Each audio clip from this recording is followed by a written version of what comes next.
So we were talking about the fact that, I remember you from St. Timothy's, which is high school, or elementary school at Don Mills and Shepherd. And this is before they did the remake, the makeover. I don't know if you've seen it recently. No. But they've done it over. Oh, actually, I have seen the new school. Yeah. Yeah. So, I remember you years back. And I was saying that the thing that I remember about you the most was that you were completely dedicated to playing basketball. Like, it wasn't just a hobby. It wasn't just it's recess time and I'll kind of, just do this. It was every single recess without fail, whether you were playing with our mutual friends, you would be there either just, handling or shooting, no matter what the weather. And did you know at that time that you always wanted to play basketball, that you were going to be a basketball player? Well, I would say I knew at grade 6. At that point, I fell in love with the game of basketball, and I continued to play every chance I got. I have a funny story. There's a teacher that, her name was Miss Fott, hope she's still around, and she showed me my yearbook years later as an adult, and in grade 8, when I was about to graduate going into high school, they had a bunch of questions for each individual, and some of the questions were like, what's your favorite movie, what high school you're going to, and where do you think you'll be in 10 years? And I put at that time in grade 8 that I was going to play in the NBA in 10 years. And seeing her later on as an adult, and she told me about this story, I couldn't believe it. And I said I had to see this yearbook for myself. And I actually ended up going back to St. Timothy and meeting with her. And she did show me the yearbook. I think I even got a photocopy. She didn't want to give me the book. And it said, she said, Jamaal, you didn't do it in 10 years, you did it in 6 years. So I was very happy that I met her again, and I was happy that I got a chance to see it because I wouldn't have believed it if I didn't see it. Yeah. Was she specifically one of the teachers that inspired you? Yeah, there's a group of teachers that inspired me. I would like to actually reach out to a lot of the teachers that have been instrumental. From Madame Troiani to Mr. Vespi. There was another teacher called Mr. McLeod. All these people were imperative in those years where I needed structure. Right. That I would say they all had a hand to play in this. I remember Mr. McLeod. There's a lot more. There's a lot more.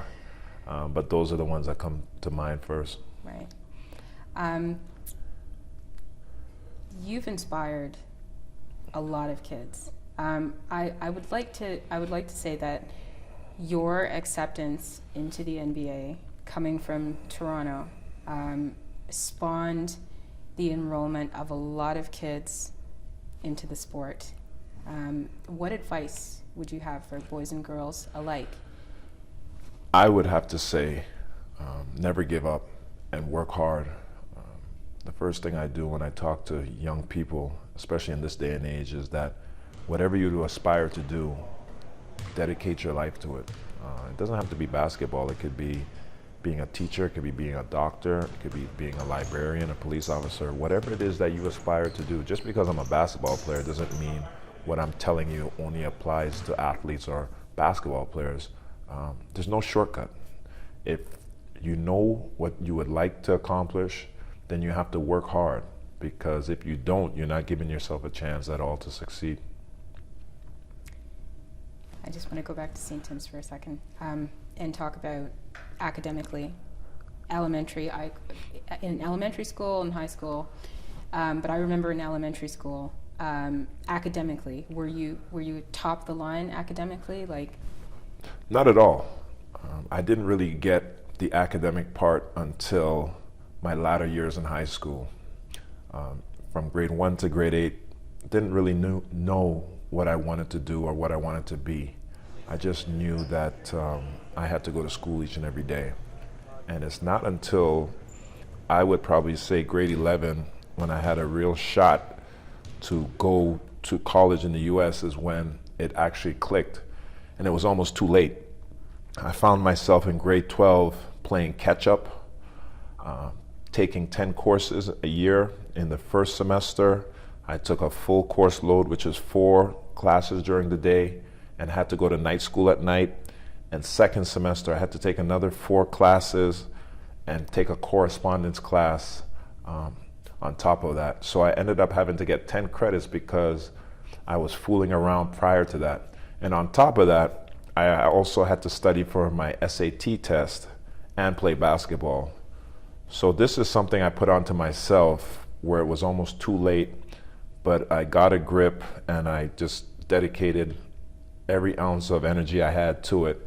And I was able to get 10 credits and also pass the SAT and still all at the same time play basketball. I bring that up because your drive and your discipline that everyone recognizes now, for some kids is not always there. And so your journey and the way that you've accomplished what it is that you're doing is a great story for kids who go to school in Toronto. It hasn't always been popular. It hasn't always been a possibility for kids to play basketball and then get scholarships and end up in the NBA. And you were one of the players that started that whole movement. What possibilities are available now for kids playing basketball that weren't here when you started? Well, I think there's a lot more possibilities and there's a lot more opportunities for young people to play post-secondary school, which is college or university, and go for free under scholarships than there was when I was coming up. I do think there's limited resources. With all the cuts in the schools, I don't think they have the after-school programs necessary for these kids to steer their attention and their energy into doing sports because everything closes at 3 o'clock or at 4 o'clock. But there definitely is opportunity to play at the next level because of the doors I would like to say I help open. Being and going to Eastern Commerce, I was able to have hundreds of schools recruiting me. And now the schools that were recruiting me back then see Canada as a gateway to talent that is untapped. Everybody's fighting for the top recruits in America that may go to a high school in Miami where there's players just as good up here. So now they're starting to catch the gist of that and they're bringing their attention and their time up here a lot more. And now it's up to us as Canadians to maximize, because you never know when opportunity knocks. There could be someone in the gym watching me shoot and me not know who it is, and that could be my one opportunity at going to college. It may be a college scout, it may be a college coach.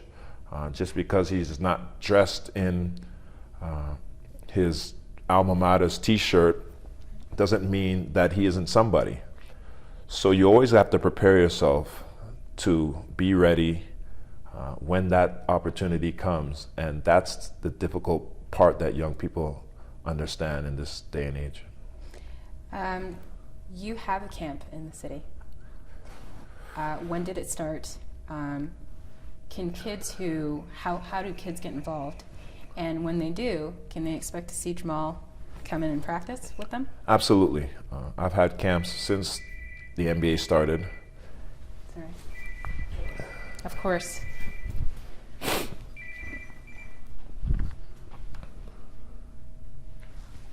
Of course. Okay, I'm gonna ask that one. Yeah, no problem. Okay. So you have a camp in the city. When did it start? How can kids get involved? And can they ever see Jamaal walk through the door and shoot around in practice? Absolutely. I have camps every summer. Though I took a break last year, I'm going to resume it again this year. It's called Jamaal Magloire's Basketball Camp Naturally. And it's a way for me to help kids that I'm not otherwise, or I don't otherwise have the chance of helping. The dynamic is a little different now, but in the years past, I've played for outside teams in the US. So my only time to spend back in Toronto has been in the summer times. So as soon as my last game is played in the NBA, whether it's for Miami or Portland or New Jersey or what have you, I run back home in order to have these camps because I only have 2 or 3 months to be around Canadians and be around kids that are from my city.